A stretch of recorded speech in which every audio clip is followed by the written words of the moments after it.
friends. Today we're going to make something really simple. We're going to make some pork chops. And I always like to, and these are just regular store-bought pork chops. I package these when I get them because I get them in big packs. And I vacuum seal them while they're still nice and cold, and then I freeze them. These have been partially thawed. They're still a little bit firm in the middle, but they've got some good thaw to them right at the moment. But what I like to do is brine my pork chops first, and what that lets me do is keep them nice and moist and flavorful. So what we're going to start with is actually ice. I just got a regular like cereal bowl here of ice. I don't know exactly how much is in there, but as you see, it's just some ice. I like to start with that. Then I use a pickling salt, all natural canning and pickling salt. And what I like to do is about a cup of this for my brine. So like I said, about a cup. I think we're good here. Then, get the rest of that down in there. Then I like to take some of this pre-minced garlic. You know, some people like to make their own garlic mince or crush their own garlics. That's great. If you're going to do that, you have whole garlics. I would say probably put a whole garlic in here. But I cheat. I use the pre-minced. It works good. It tastes good, I think. And I'm going to put about a quarter cup into this mix.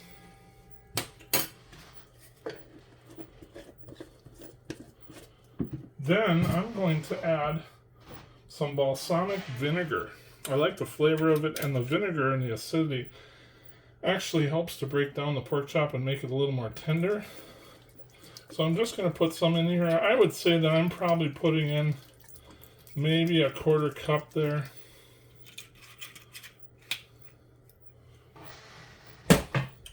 Now I'm going to actually take this and I'm going to fill it with water, and then I'll be right back.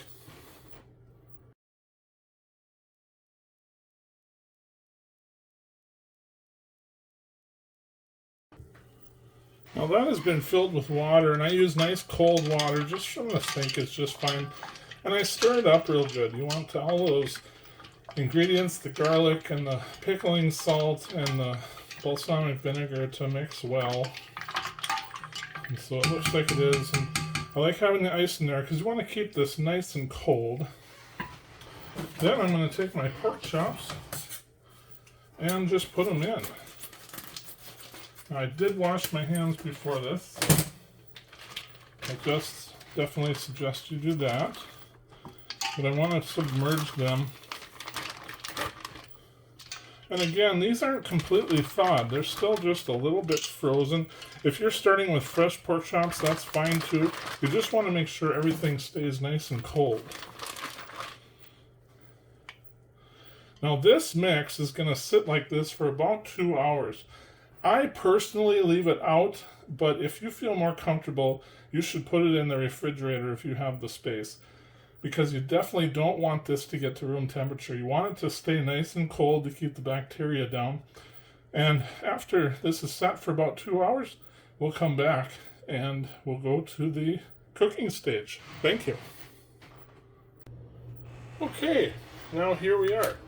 The pork has been marinating in this, or brining I should say, in this wonderful concoction we put together with the salt and the garlic and the vinegar.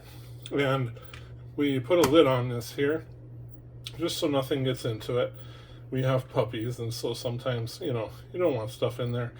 But anyway, by the way, my wife sells these wonderful Pampered Chef bowls. This bowl is insulated. It's fantastic. I'll put a link in our description under the video here if you ever want to connect with her store and get one of these wonderful insulated bowls. Open this up. And there's our pork chops. And you can see they've kind of changed. They've got kind of a hue to them here, and that's wonderful. It means that the juices have really penetrated nice and deep into the meat. I'm just going to let it drip here a little bit. I'm going to set it down on a cutting board. We're not going to be cutting it, but the purpose of that, look at how beautiful that looks already. It's going to be wonderful when it's cooked. It's nice and plump and juicy. I'm not going to, some people think you should pat these down, but I'm not going to do that. I like to just leave the brine juice on it, which I'm going to get this out of the way.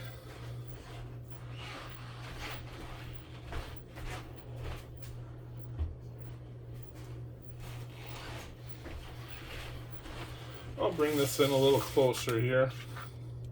So we've got our 3 pork chops, and my wife and I are the only ones here, so there's the reason why there's 3.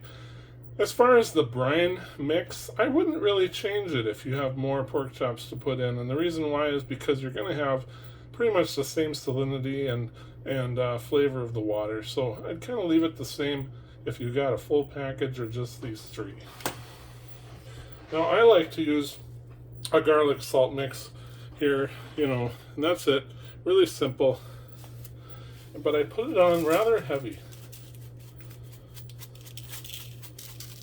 And I'm going to make a little bit of the mess on the counter here, but that's okay. That's what paper towel and Clorox wipes are for, right?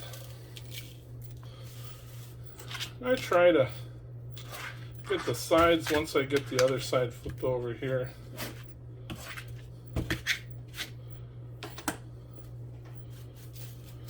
Now, as far as cooking these goes, I like to slow cook pork and then put kind of a char on it. Now, I'm going to be using a Weber kettle grill with some red oak charcoal.